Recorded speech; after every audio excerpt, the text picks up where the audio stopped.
الحمد للہ الذی زین النبیین بحبیبہ المصطفیٰ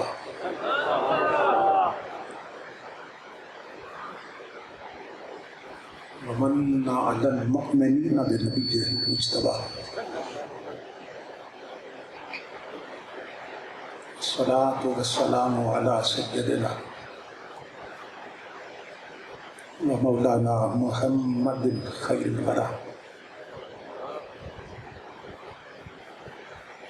وعلى آلہ واصحابہ المتأدبین بالتقویٰ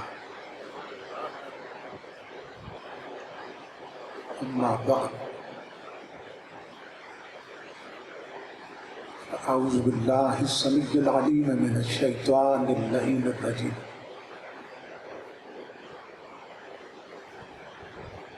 بسم اللہ الرحمن الرحیم اہدنا الصراط المستقیم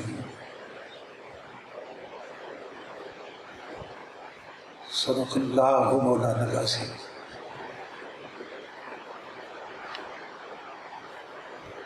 ان اللہ وملائکتہ یصلون علی النبی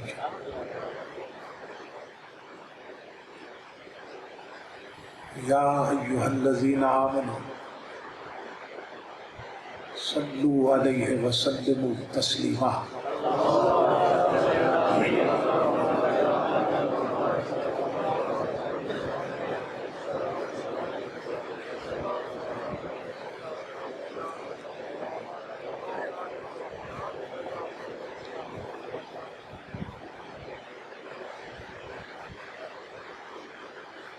آئے کے صد احترام سرمایہ ملت استاذ العلماء شیخ طریقت محترم المقام حضرت علامہ پیر سید منصور شاہ صاحب دامت برکاتہ العالیہ،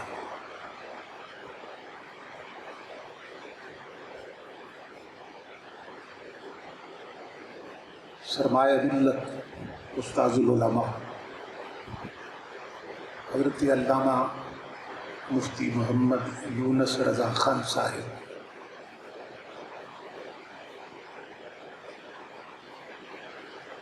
محترم المقام استاذ العلماء حضرت علامہ مفتی محمد جنید رضا خان قادری صاحب،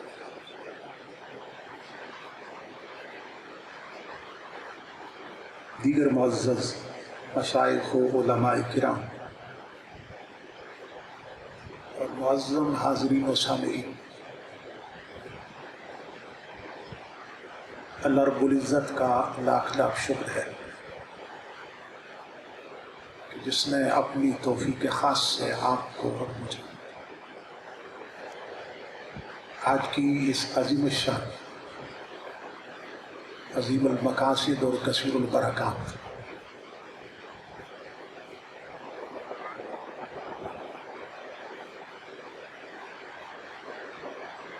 تقریب سعید میں حاضری کا شرف عطا کیا۔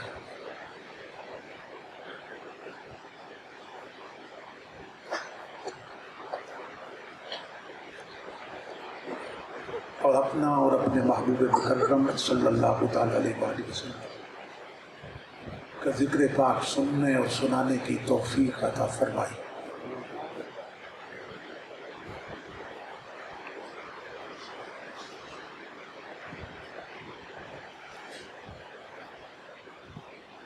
اس 34ویں سالانہ جلسہ یوم رضا کے انعقاد پر میں آپ تمام حضرات کی خدمت بالعموم بزم رضا کے جملہ کارکنان، وابستگان اور معاونین کی خدمت میں بالخصوص دل کی عطا گرانیوں سے ہدیہ تبریک و تحسین پیش کرتا ہوں۔ اور دعا کرتا ہوں کہ اللہ رب العزت دوستوں کی اس محنت کو، جوانوں کے اس اخلاص کو اور بزرگوں کی سرپرستی کو اپنی پاک بارگاہ میں قبول و منظور فرمائے۔ میں استاذ العلماء، نمونہ اسلاف حضرت علامہ مفتی ضیاء الرحمن سلطانی صاحب مزید مجدہ کا شوق گزار ہوں کہ جن کے حکم کی تعمیل تاریخ کا تعین ہوا اور میں اس پاکیزہ مجلس تک پہنچا۔ قومیں وہی زندہ رہتی ہیں جو اپنے اکابرین کو یاد رکھتی ہیں، اور جو اپنے بڑوں کو بھول جاتی ہیں انہیں خود فراموشی کی سزا دی جاتی ہے۔ وہ قومیں کبھی بڑی نہیں ہوتی جو اپنے بڑوں کو فراموش کر دیتی، اور ہمارے بڑے اتنے بڑے ہیں کہ کوئی تاریخ اس کی مثال پیش نہیں کر سکتا۔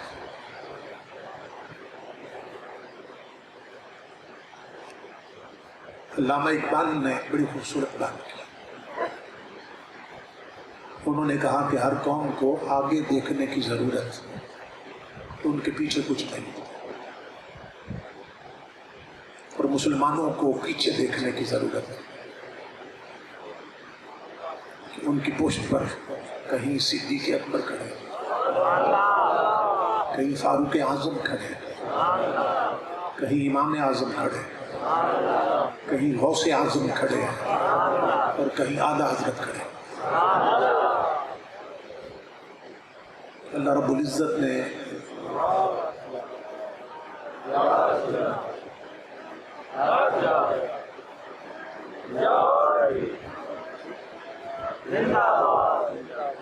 اللہ پاک نے عظیم شخصیات کی عظیم نسبت ہمیں عطا کر رکھی۔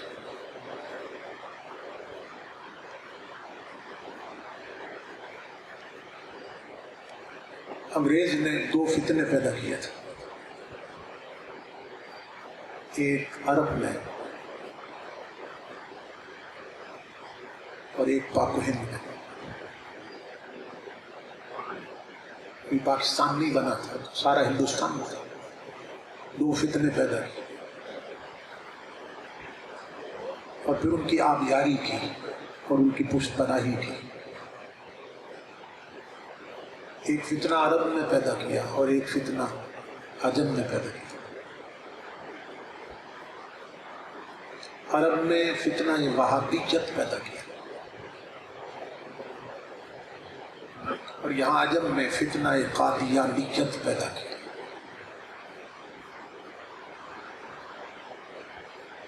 یہ اللہ رب العزت کا طریقہ ہے، اس کی سنت، کہ جب بھی کوئی فرعون سر اٹھاتا ہے وہ موسیٰ علیہ السلام جیسی شخصیات کو دیتا ہے۔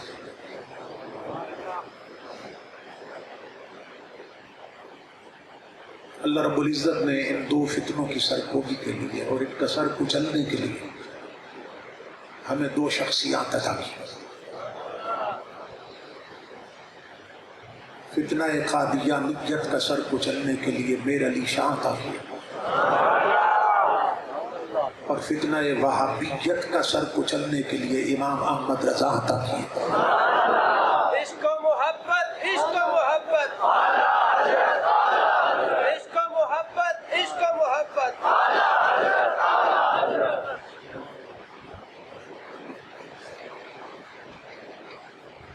میں نے جو الفاظ تلاوت کی ان میں اللہ رب العزت نے اپنی بارگاہ میں حاضری دینے والوں کو ایک دعا سکھائی ہے، اہدنا الصراط المستقیم، کہ مولا ہمیں سیدھے راستے پہ چلا۔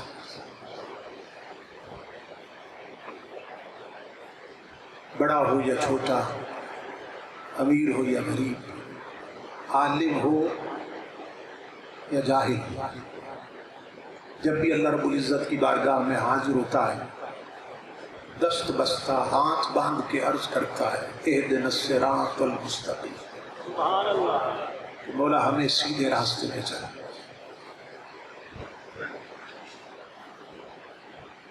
یہ توجہ طلب بات ہے۔ مصلی پہ کھڑا ہے، جسم بھی پاک ہے، کپڑے بھی پاک ہیں، جگہ بھی پاک ہے، اور خالص اللہ کی بندگی کی نیت سے کھڑا ہے، اور قبلہ روح ہو کے کھڑا ہے، اور پھر عرض کرتا ہے مولا ہمیں سیدھے راستے پہ چلا۔ تو کیا یہ سیدھا راستہ نہیں جس پہ وہ چل رہا ہے؟ کہ ہاتھ بندھے ہیں، کپڑے پاک ہیں، جسم پاک ہے، جگہ پاک ہے، منہ قبلہ کی طرف ہے، اللہ کی بندگی کی انٹینشن اور نیت سے کھڑا ہے، اور پھر عرض کرتا ہے مولا سیدھے راستے پہ چلا۔ تو کیا یہ سیدھا راستہ نہیں جس پہ کھڑا ہے، جس پہ چل رہا ہے؟ فرمایا بے شک یہ سیدھا راستہ ہے، مگر مت بھول سیدھے راستے پہ اس وقت تک کوئی چلتا رہتا ہے جب تک میرا دست ہدایت اس کے سر پہ رہتا ہے، میرا دست عنایت اس کے سر پہ رہتا ہے۔ اگر ایک لمحے کے لیے میرا دست ہدایت اٹھ جائے اور دست عنایت اٹھ جائے سر سے، تو منزل سامنے ہو پھر بھی انسان بھٹک جاتا ہے۔ اس لیے میری بارگاہ میں آنے والوں عرض کرتے رہو مولا تو ہمیں سیدھے راستے پہ چلا۔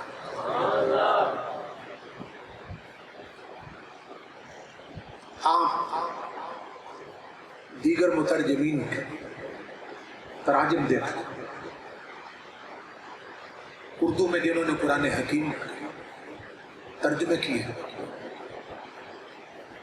سب نے ترجمہ کیا کہ سیدھا راستہ دکھا، مولا ہمیں سیدھا راستہ دکھا، اور تنہا اعلی حضرت نے ترجمہ کیا مولا ہمیں سیدھے راستے پہ چلا۔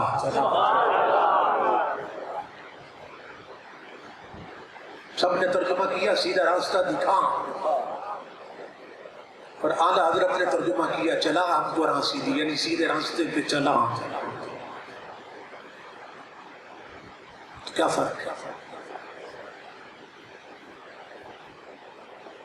فرق یہ ہے کہ انبیاء اس دنیا میں کیوں تشریف لائے تھے؟ وہ سیدھا راستہ دکھانے ہی تو آئے تھے، اور نبی اکرم صلی اللہ تعالیٰ علیہ وسلم نے تو اس طرح سیدھا راستہ دکھا دیا۔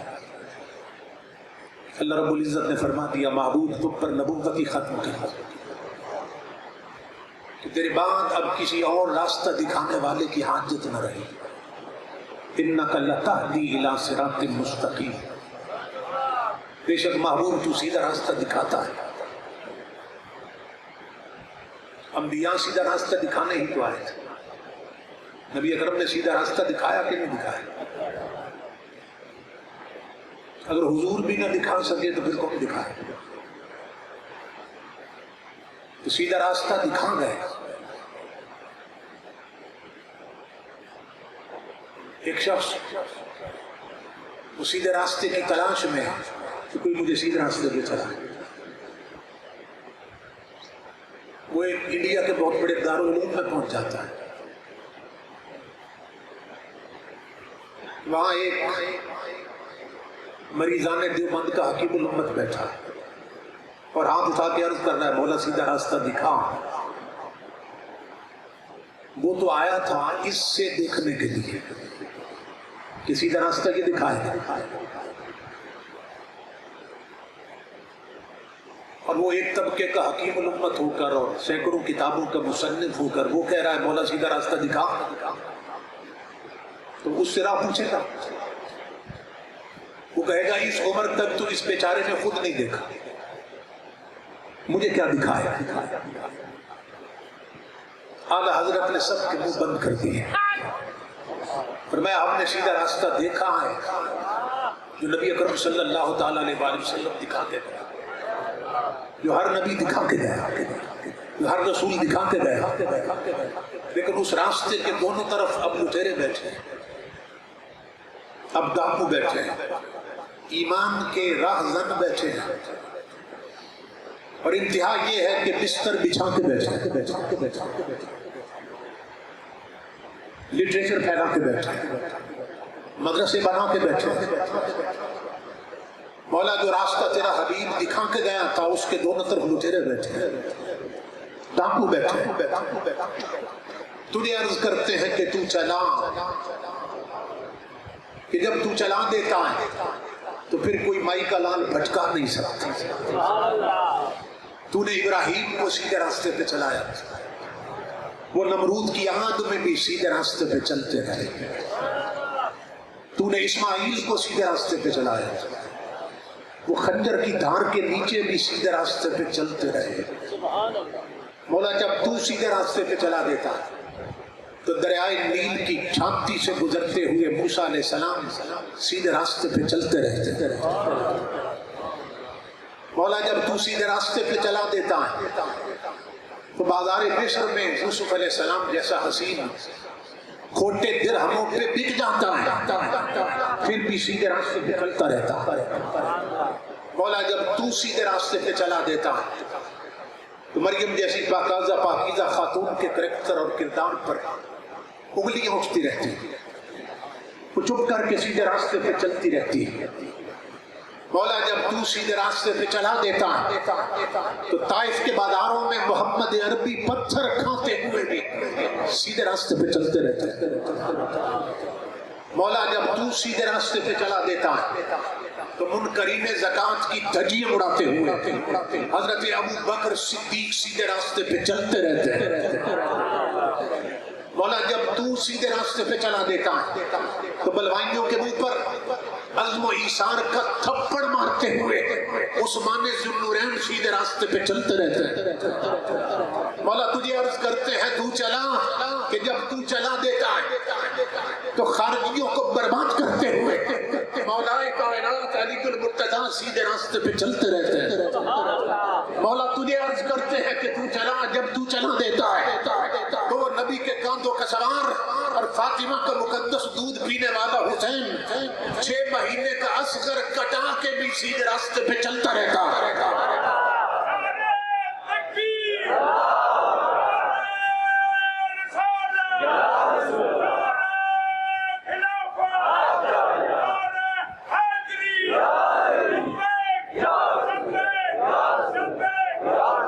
مولا تجھے عرض کرتے ہیں تو چلا، کہ جب تو سیدھے راستے پر چلا دیتا ہے تو زینب ام محمد کٹا کے بھی سیدھے راستے پہ چلتی رہتی۔ مولا تجھے عرض کرتے ہیں کہ تو چلا، جب تو چلا دیتا ہے تو نبی کی 10 لاکھ حدیثوں کا حافظ امام احمد ابن حنبل ننگی پشت پہ کوڑے کھاتا رہتا ہے مگر سیدھے راستے پہ چلتا رہتا۔ مولا تجھے عرض کرتے ہیں تو چلا، کہ جب تو چلا دیتا ہے تو پھر جیل کی اندھیری کوٹھڑی میں علامہ فضل ہر خیر آبادی کے ہاتھوں سے انگریز قلم چھین لیتا، وہ کوئلہ لے کر مصطفیٰ کا ذکر لکھنے لگ جاتا۔ مولا تجھے عرض کرتے ہیں کہ تو چلا، کہ جب تو سیدھے راستے پہ چلا دیتا تو شیخ نجد کی ساری مانوی اولاد لگ جاتی ہے، احمد رضا کے قلم کو نعت مصطفیٰ لکھنے سے روک نہیں سکتی ہے۔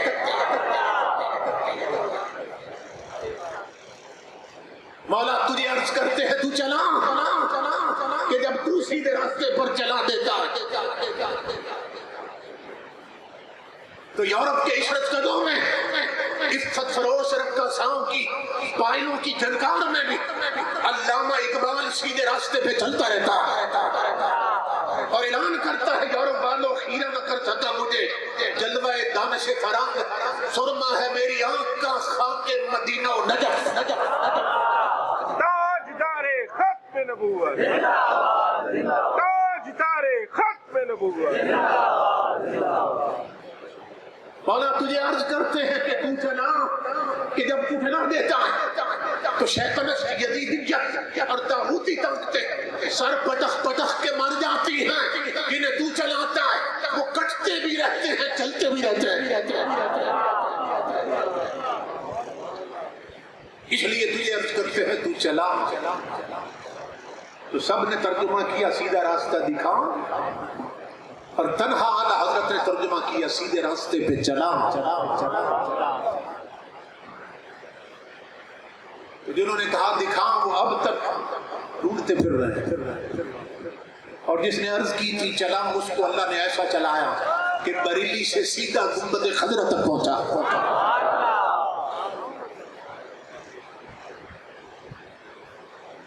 جب اردو کے دیگر تراجم کا اعلیٰ حضرت کا جو ترجمہ ہے کنز الایمان اس کے ساتھ موازنہ کیا جائے، کمپیریزن کیا جائے، اللہ کی عزت کی قسم ایسے لگتا ہے کہ دوسرے سارے ترجمہ کرنے والے مبتدی طالب علموں کی طرح ابھی ترجمہ کرنے کی مشق کر رہے ہیں، اور اعلیٰ حضرت درجہ امامت پہ بیٹھے. اعلیٰ حضرت کا ترجمہ اگر دیکھا جائے ایسا لگتا ہے کہ قلم احمد رضا کا ہے اور پیچھے فیض سارا مصطفیٰ کا ہے. حکیم الامت مفتی احمد غار خان نعیمی رحمۃ اللہ تعالی بڑی غضب کی بات کی. آپ نے فرمایا کچھ لوگوں کی زبان پہ ہوتا ہے قالا قالا رسول اللہ صلی اللہ علیہ وسلم، مگر بغض نبی سے ان کا دل بھی ہوتا ہے کالا کالا.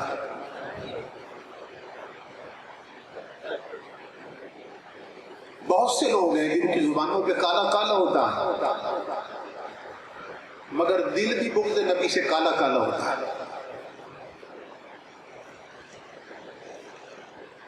آپ سے پوچھا گیا کہ پھر علماء حق کون ہے؟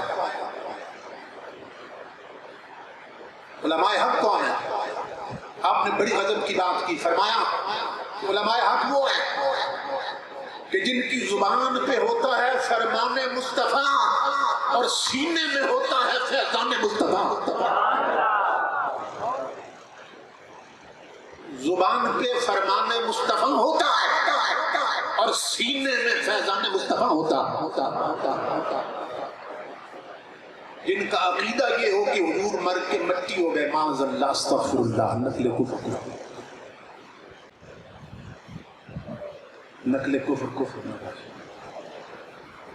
جن کا عقیدہ ہو کہ حضور مر کے مٹی ہو گئے، معاذ اللہ استغفر اللہ، انہیں حضور کا فیض مل سکتا ہے؟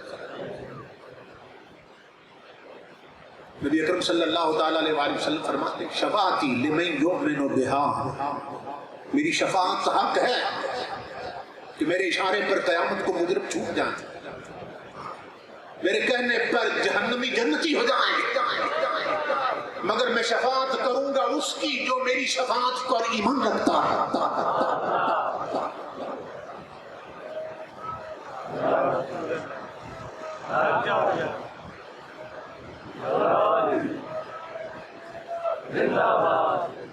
جن کا عقیدہ ہو کہ حضور مجبور ہیں اور ختم ہو چکے ہیں، انہیں کہاں سے فیض ملے؟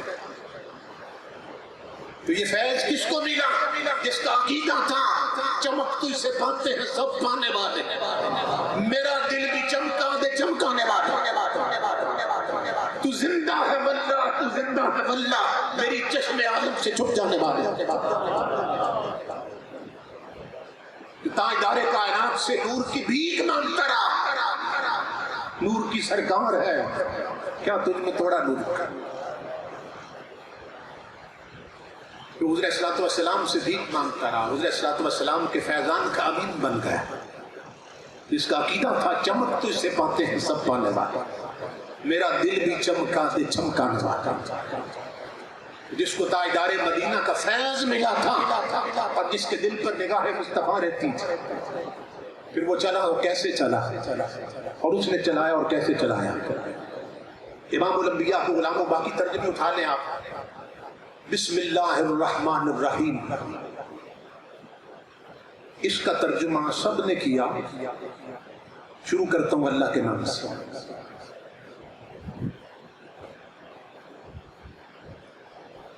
قرآن حکیم کا ترجمہ کرنا ایک مبارک کام ہے اور ایک عظیم کام ہے. نبی اکرم صلی اللہ تعالیٰ علیہ وسلم نے فرمایا کہ جب بھی کوئی عظیم کام اور اہم کام شروع کرنا ہو تو اللہ کے نام سے شروع کیا کرو. قرآن حکیم کا ترجمہ بھی ایک بہت عام کام ہے اور عظیم کام ہے اور بابرکت کام. بسم اللہ الرحمن الرحیم کا ترجمہ سب نے کیا. شروع کرتا ہوں یا شروع اللہ کے نام سے.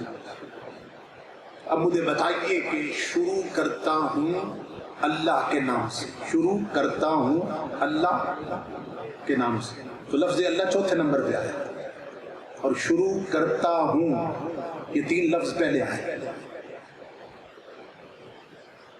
تو ترجمہ جو ہے وہ شروع کرتا ہوں کہ لفظوں سے شروع ہوا یا لفظ اللہ سے شروع ہوا. شروع کرتا ہوں 3 لفظوں سے شروع ہوا کیونکہ لفظ اللہ تو چوتھے نمبر پہ آیا. سب نے ترجمہ کیا شروع کرتا ہوں اللہ کے نام سے. شروع اللہ کے نام سے سب کا ترجمہ دیکھیں. تنہا اعلیٰ حضرت نے ترجمہ کیا. آپ دیکھیے ترجمہ کیسے کیا. جس کے لب پر تھا فرمان مصطفیٰ اور سینے میں تھا فیضان مصطفیٰ. اعلیٰ حضرت نے بسم اللہ کا ترجمہ کیا کیا؟ اللہ کے نام سے شروع. اللہ کے نام سے شروع. لفظ اللہ کو سب سے پہلے رکھا. اور پھر یہ بتائیے کہ قرآن حکیم صرف مردوں کے لیے اترا ہے یا عورتوں کے لیے بھی؟ عورتوں کے لیے بھی تو اترا ہے. تو شروع کرتا ہوں یہ مردوں کا ترجمہ ہے یا عورتوں کا؟ یہ مردوں کا ترجمہ ہے نا. شروع کرتا ہوں اللہ کے نام سے. تو عورتوں کی لسٹ کہاں ہے؟ عورتیں کہاں گئی؟ قربان جائیں اعلیٰ حضرت پر بریلی کے امام. ترجمہ کیا کیا؟ اللہ کے نام سے شروع. یہ وہ ترجمہ ہے مرد بھی پڑھ سکتے ہیں عورتیں بھی پڑھ سکتے ہیں.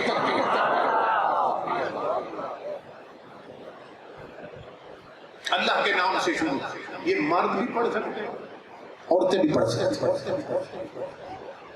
اور باقیوں نے جو ترجمہ کیا وہ صرف مرد پڑھ سکتے. شروع کرتا ہوں. تو امام الانبیاء کے غلام. اور آگے چلیں. ایاک نعبد و ایاک نستعین.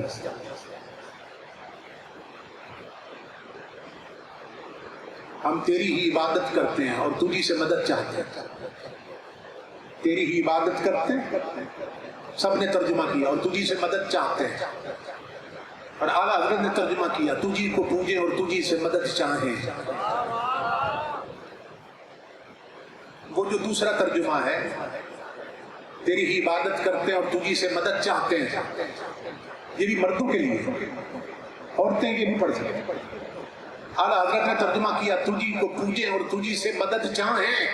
یہ وہ ترجمہ ہے مرد بھی پڑھ سکتے ہیں عورتیں بھی پڑھ سکتی ہیں.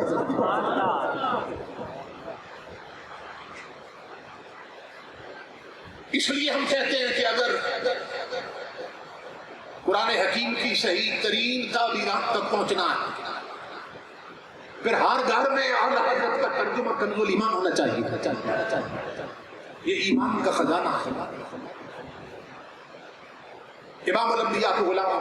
اور آگے بڑھیے. سب نے ترجمہ کیا ذالک الکتاب لا ریب فیہ.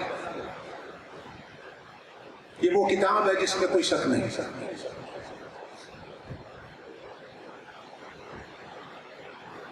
یہ وہ کتاب ہے. یہ وہ کتاب ہے. حالانکہ ذالک کا یہ اشارہ قریب کا نہیں بعید کا ہے.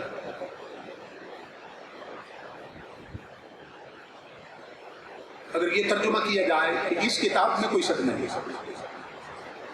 ہو سکتا ہے کاتب سے کوئی غلطی ہو گئی. شک تو پیدا ہو گیا. ہو سکتا ہے اور آنکھ جوڑنے میں کوئی غلطی ہو گئی. شک تو پیدا ہو گیا. بریلی کے تاجدار نے ایسا ترجمہ کیا کہ سب کے منہ بند کر دیے. وہ بلند رتبہ کتاب.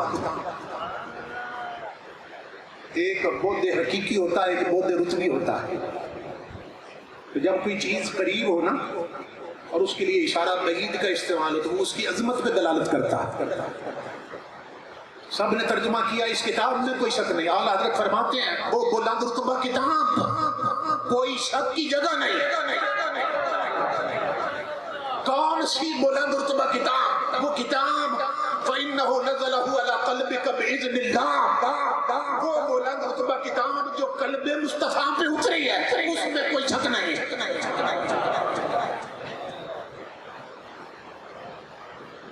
پڑھتے چلے گئے. وہ بلند رتبہ کتاب کوئی شک کی جگہ نہیں. اعلیٰ حضرت نے ترجمہ کیا. اور آگے بڑھ جائیے. ان الذين كفروا سواء عليهم انذرتهم ام لم تنذرهم لا يؤمنون. ان الذين كفروا بے شک وہ لوگ جو کافر ہوئے. سب نے ترجمہ کیا. بے شک وہ لوگ جنہوں نے کفر کیا, بے شک وہ لوگ جو کافر ہوئے, آپ انہیں ڈرائیں یا نہ ڈرائیں وہ ایمان نہیں لائیں گے.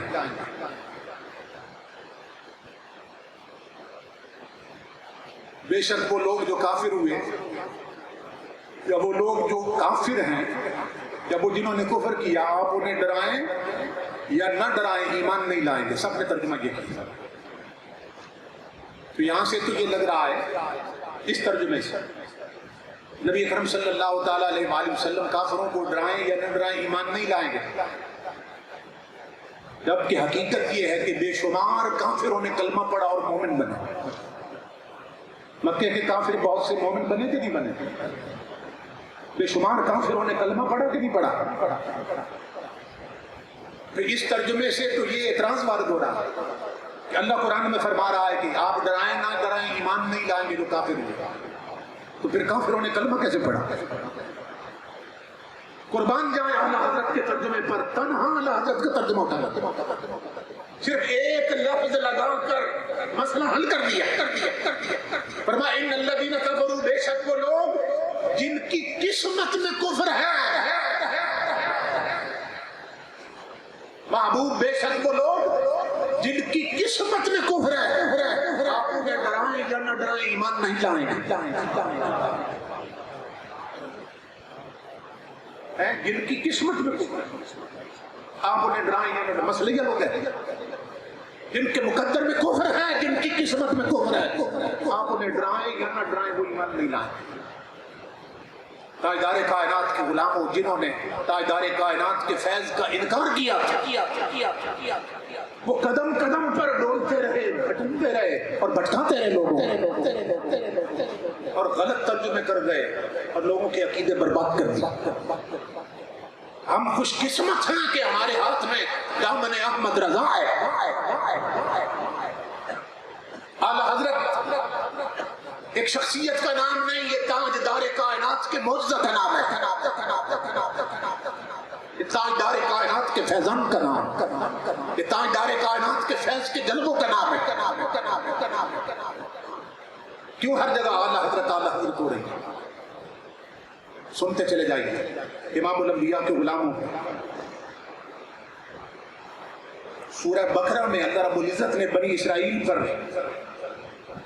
اپنے انعامات کا ذکر کیا. کس پر؟ بنی اسرائیل پر. ایک قوم گزری اس پر, اور فرمایا وَأَنِّي فَضَّلْتُكُمْ عَلَى الْعَالَمِينَ.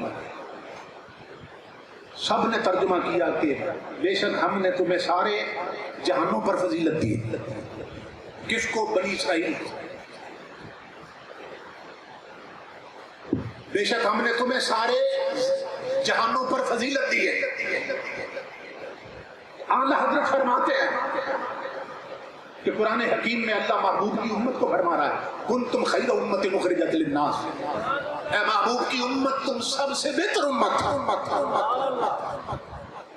تو قرآن میں اللہ رب العزت فرمائے محبوب کی امت سب سے بہتر ہے, اور دوسرے مقام پر بنی اسرائیل کو فرمائے تم سب سے بہتر ہو, تمام جہانوں میں سب سے بہتر ہو, اور تمہیں فضیلت دی ہے. سب ترجمہ کرنے میں غلطی کر گئے اور ان کے ترجمے سے قرآن پاک کی آیتوں میں تعارض پیدا ہو گیا. اللہ محبوب کی امت کو سب سے افضل فرما رہا ہے. اور ادھر بنی اسرائیل کو فرما رہا ہے کہ تمہیں سارے جہانوں پر فضیلت دی. اعلیٰ حضرت کا ترجمہ پڑھیے. اور یہ کہ اس سارے زمانے پر تمہیں بڑھائی دی. اس اے بنی اسرائیل اس سارے زمانے پر تمہیں بڑھائی، یعنی تمہارے زمانے میں تمہیں بڑھائی دی. ہر زمانے میں نہیں، کیونکہ ہر زمانے میں کہ حضور کی امت کم نہیں، جبکہ سب سے اعلیٰ حضور کی امت، سب سے برتر حضور کی امت، اور سب سے اونچی حضور کی امت. کنتم خیر امت اخرجت للناس. اعلیٰ حضرت کا ترجمہ پڑھتے جائیے، آپ کو معلوم ہو جائے گا کہ تاجدار کائنات کا فیض جلوہ ہے. امام الانبیاء کے غلاموں، سورہ ابراہیم میں اللہ رب العزت نے فرمایا وقال الذين كفروا لرسلهم لنخرجنكم من ارضنا او لتعودن في ملتنا.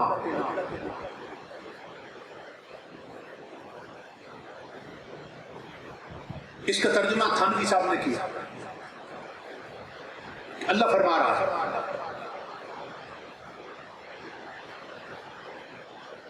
اور کافروں نے اپنے رسولوں سے کہا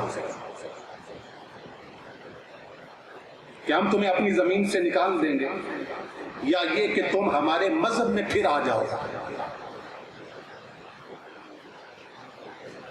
مولانا ثناء اللہ امرت سری نے ترجمہ کیا اور تم خود ہی ہمارے مذہب میں لوٹ آؤ گے. یعنی کافر نبیوں کو کہہ رہے ہیں کہ تم ہمارے مذہب میں واپس آ جاؤ اور لوٹ آؤ. بندہ لوٹتا وہاں ہے جہاں پہلے ہوتا ہے. ان تراجم سے یہ لگ رہا ہے معاذ اللہ کہ نبی لوٹ کے پھر اسی مذہب میں آئیں گے جس مذہب پر پہلے تھے، جبکہ یہ مسلمہ عقیدہ ہے عقائد کی کتابوں میں کہ پیغمبر اعلان نبوت سے پہلے بھی کفر و طاغوت سے محفوظ ہوتا. اور باقی سب ترجمہ کر رہے ہیں کہ کافروں نے نبیوں سے کہا کہ تم ہمارے دین میں لوٹ آؤ. مولانا وحید الزمان نے کہا یا پھر ہمارے دین میں لوٹ آؤ، یعنی پہلے بھی تم ہمارے مذہب پر تھے. کون؟ نبی کافروں کے مذہب پر کبھی نہیں ہوتے. وہ اعلان نبوت سے پہلے بھی محفوظ ہوتے ہیں، اعلان نبوت کے بعد معصوم ہوتے ہیں.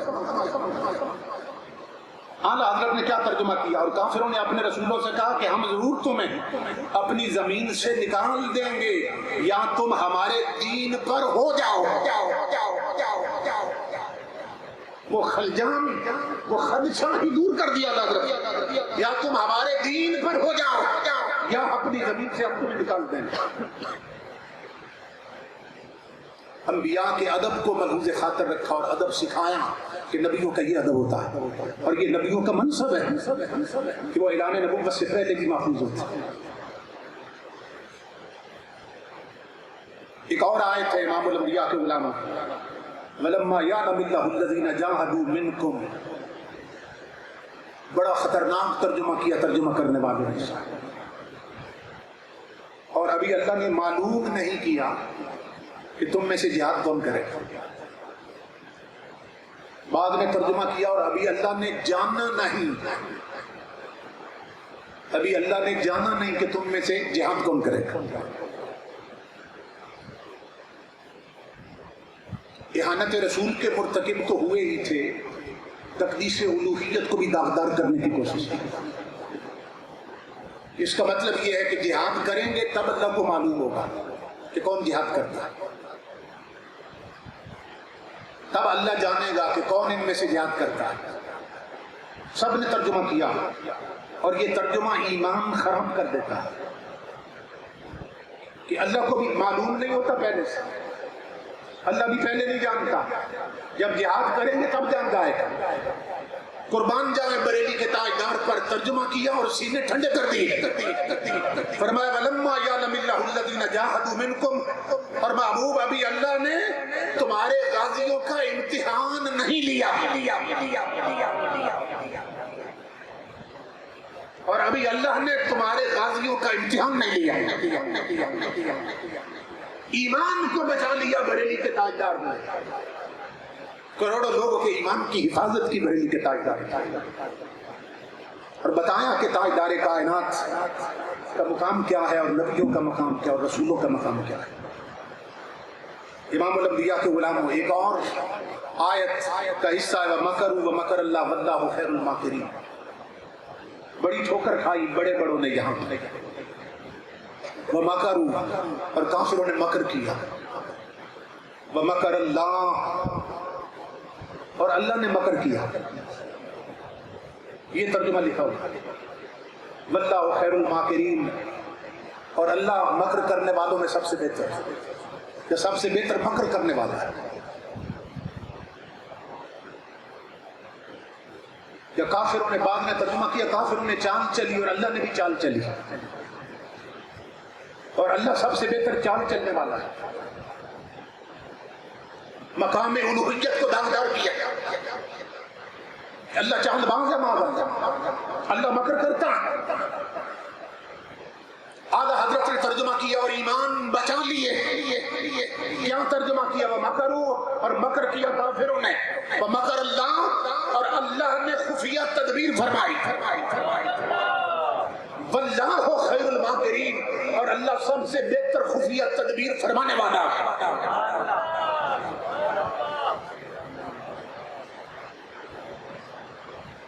یہ اعلیٰ حضرت کا احسان ہے مسلمانوں پر کہ احانت نبوت سے بھی بچا لیا اور احانت الوہیت سے بھی بچا لیا، اور کروڑوں لوگوں کے ایمان کی حفاظت کی۔ اعلیٰ حضرت کے ترجمہ کنز الایمان میں نام رکھا کنز الایمان، ایمان کا خزانہ۔ کنز کہتے ہیں خزانے، اور یہ ایمان کا خزانہ ہے۔ جس کے گھر میں کنز الایمان ہے وہ سمجھے میرے گھر میں ایمان کا خزانہ ہے۔ ایک اور آیت کے الفاظ یخادعون اللہ وہو خادعہم، وہ اللہ کو دھوکہ دیتے ہیں اور اللہ انہیں دھوکہ دینے والا ہے۔ اب سوچئے کہ اللہ رب العزت کے لیے کون سے لفظ استعمال کرتے ہیں۔ وہ اللہ کو دھوکہ دیتے ہیں اور اللہ انہیں دھوکہ دینے والا ہے۔ کہ کافر اللہ کو دھوکہ دیتے ہیں اور اللہ انہیں دھوکہ دیتا ہے۔ یہ ترجمہ کیا، اور اعلیٰ حضرت نے ترجمہ کیا اور کافر اللہ کو دھوکہ دینا چاہتے ہیں اور وہی انہیں غافل کر کے مارے گا۔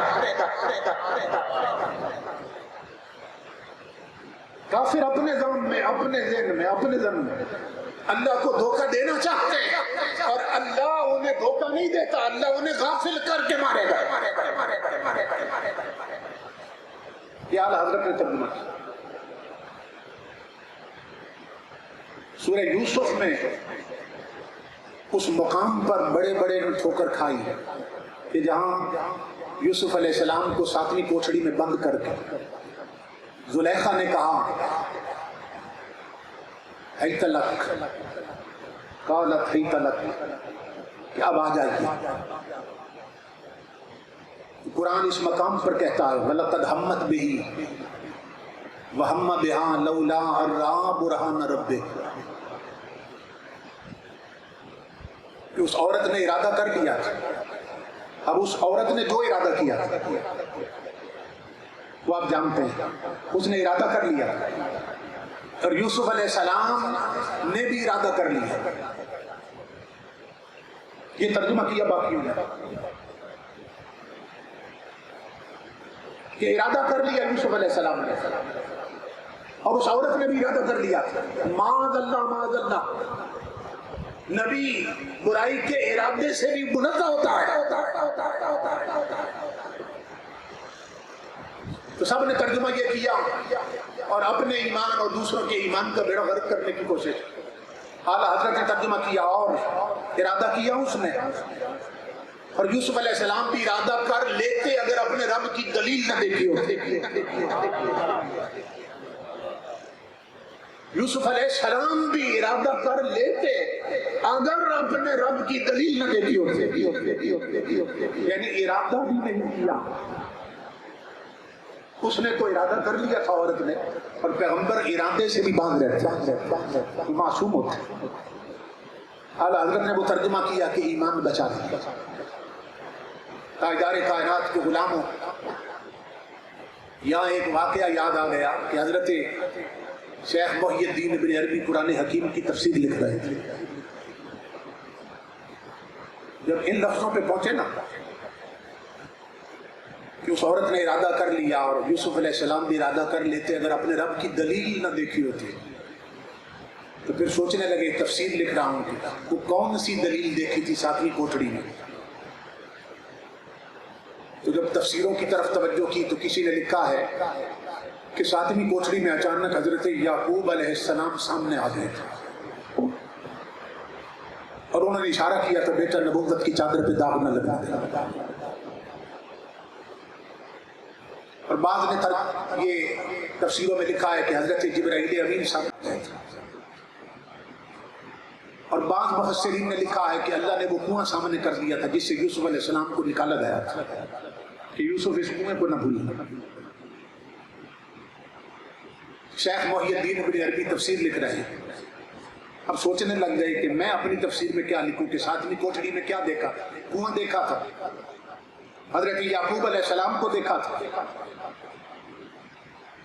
یا حضرت جبرائیل امین کو دیکھا تھا, کیا دیکھا تھا, میں کیا لکھوں اپنی تفسیر میں.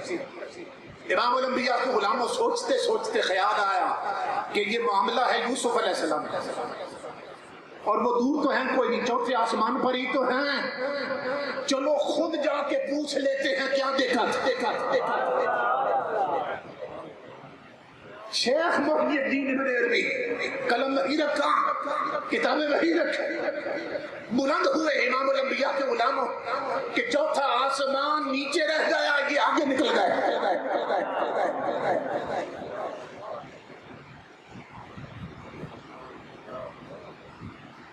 یہی اولیاء ہیں جن کی عظمت اللہ حضرت سمجھا رہے ہیں. یہ وہ شخصیات ہیں کہ جن کا مقام زندگی بھر اعلیٰ حضرت سمجھاتے رہے. یہی سبب ہے کہ اہل سنت اللہ رب العزت کے لیے بھی مؤدب, نبیوں اور رسولوں کے لیے بھی مؤدب, اصحاب رسول کے لیے بھی مؤدب, آل رسول کے لیے بھی مؤدب اور اولیاء امت رسول کے لیے بھی مؤدب ہے. اہل سنت کا امتیاز یہ ہے کہ اہل سنت کسی کے بھی گستاخ نہیں ہے. کوئی اللہ رب العزت کی الوہیت کو داغدار کرنے کی کوشش کر رہا ہے, کوئی تاجدار کائنات کا گستاخ, کوئی آل رسول کا بے ادب, کوئی اصحاب رسول کا گستاخ, کوئی اولیاء امت رسول کا گستاخ. امام الانبیاء کے علماء اعلیٰ حضرت نے بتا دیا جس کے سینے میں ان سب کی محبت کے چراغ اکٹھے جل جائیں وہی اہل سنت.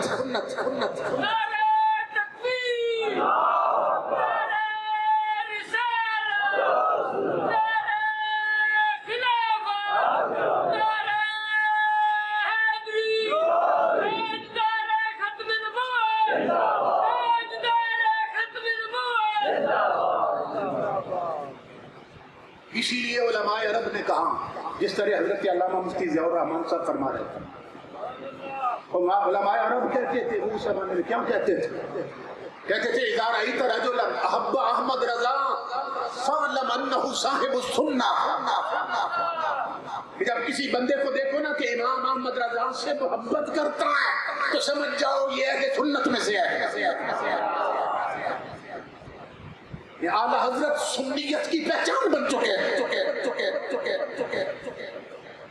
اس لیے میں کہا کرتا ہوں جسے اعلیٰ حضرت کا مقام سمجھ نہیں آتا تاجدار کائنات کو غلام ہو اس کے سینے میں عشق رسول نہیں ہوتا, تاجدار کائنات کا مؤدب نہیں ہے جسے امام احمد رضا سمجھ میں نہیں آتا.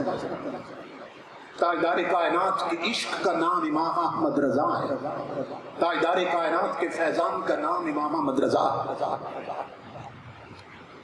قلم احمد رضا کا ہے, پیچھے فیض سارا حضور کا چل رہا ہے. امام الانبیاء کے غلاموں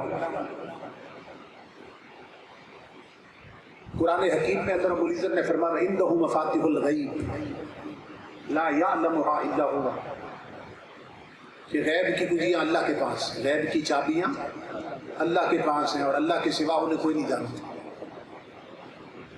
اور ایک اور مقام سے فرمایا لہو مقالید السماوات والارض, اور غیب کی چابیاں اور کنجیاں اللہ کے پاس, زمین و آسمان کی کنجیاں اللہ کے پاس، زمین و آسمان کی کنجیاں اللہ کے پاس، اور غیب کی کنجیاں اللہ کے پاس۔ تو بعض نادانوں نے اس کا ترجمہ اور تفسیر کی،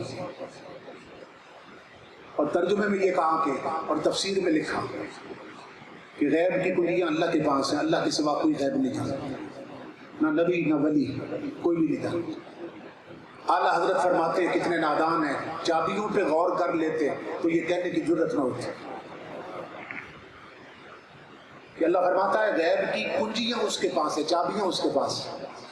تو جب چابیوں کا ذکر کیا تو یہ چابیاں بتا رہی ہیں کہ کہیں تالے ضرور لگے ہوئے ہیں، اعلیٰ حضرت فرماتے ہیں، کیونکہ چابیاں کس کی ہوتی ہیں؟ تالوں کی ہوتی ہیں۔ تو جب اللہ غیب کی چابیاں بتا رہا ہے کہ میرے پاس ہے، تو اس کا مطلب یہ ہے کہ کہیں غیب پر تالے ضرور لگے، تالے ضرور لگے۔ اعلیٰ حضرت فرماتے ہیں نادانوں، کیا یہ تالے اللہ نے اپنے لیے لگا کے رکھے اور چابیاں اپنے لیے رکھی ہوئی ہیں کہ جب غیب معلوم کرنا ہو تالا کھول کے غیب معلوم کر لیتا؟ اس کا مطلب تو یہ ہوا کہ تالے کے اندر غیب ہو تو اللہ کو بھی علم نہیں ہوتا، تالے کے اندر غیب ہو اللہ بھی نہیں جانتا، اور تالا کھول کے معلوم کرتا کیونکہ چابیاں اس کے پاس۔ تمہارے ترجمے اور تفسیر سے تو یہ معلوم ہو رہا ہے کہ تالے کے اندر غیب ہو تو اللہ کو بھی معلوم نہیں ہوتا۔ اعلیٰ حضرت فرماتے ہیں ہمارا رب وہ ہے غیب تالوں کے اندر ہو یا باہر وہ ہر حال میں جانتا ہے۔ تو پھر یہ چابیاں کس کے لیے بنائی؟ اعلیٰ حضرت فرماتے ہیں چابیاں بنائی ہیں یاروں کے لیے، جس پر راضی ہو جائے اسے چابیاں عطا کر دیتا ہے۔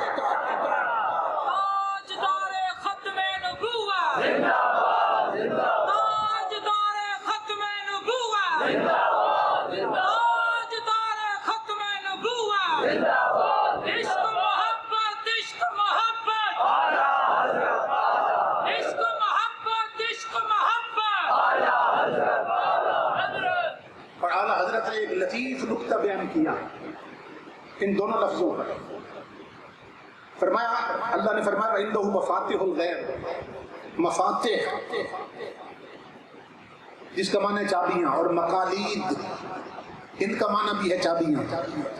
اللہ فرماتا ہے زمین و آسمان کی چابیاں اس کے پاس، مقالید اس کے پاس، اور غیب کی مفاتح اس کے پاس۔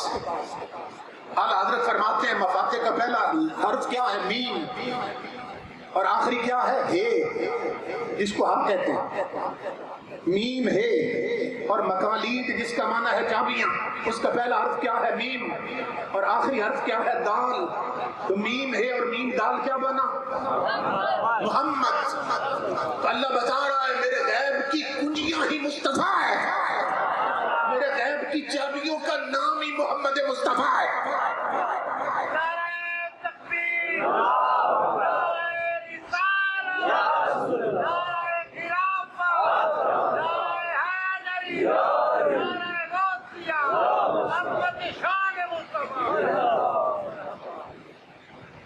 سمجھ رہے ہیں؟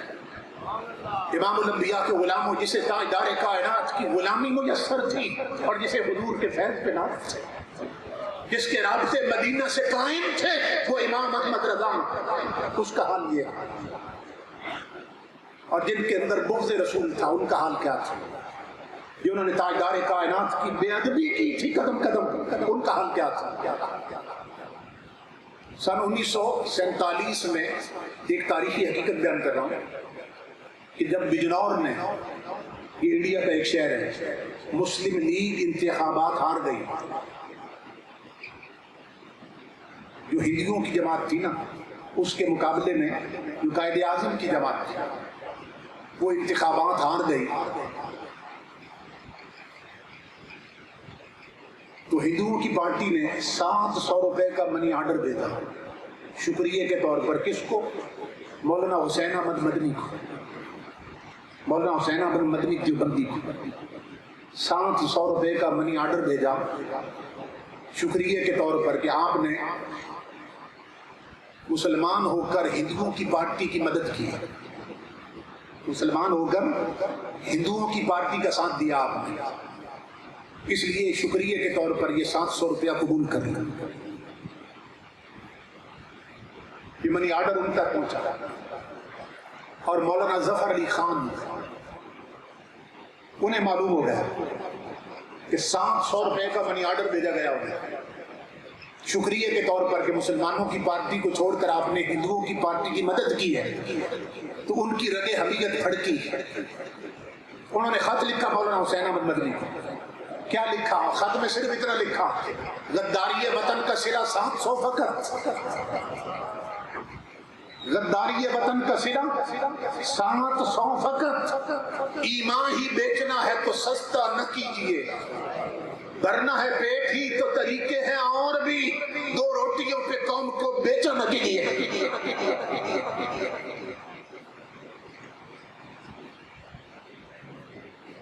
ادھر یہ حال ہے کہ 700 روپے کا منی آرڈر بھیجا جا رہا ہے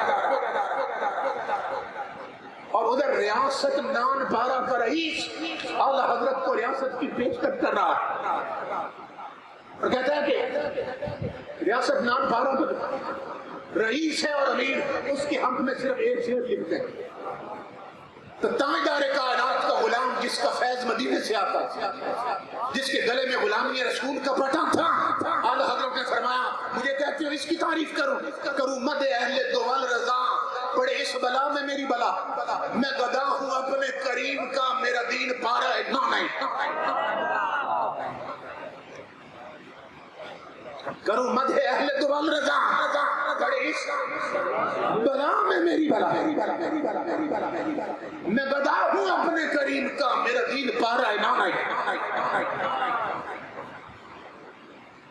امام الانبیاء کے غلاموں، تب سے لے کر آج تک آپ دیکھ رہے ہیں کہ اللہ رب العزت نے تاجدار کائنات کے ناموس کے لیے جس کو بھی چنا وہ سنی ماں کا بیٹا تھا. تاجدار کائنات کے ادب پر پہرے کے لیے چنا احمد رضا کو اور تاجدار کائنات کی ختم نبوت کے لیے چنا میر علی شاہ کو. اور اس دور میں تاجدار کائنات کی ختم نبوت پر پہرے کے لیے جسے چنا اسے دنیا خادم حسین رضوی کہتی ہے.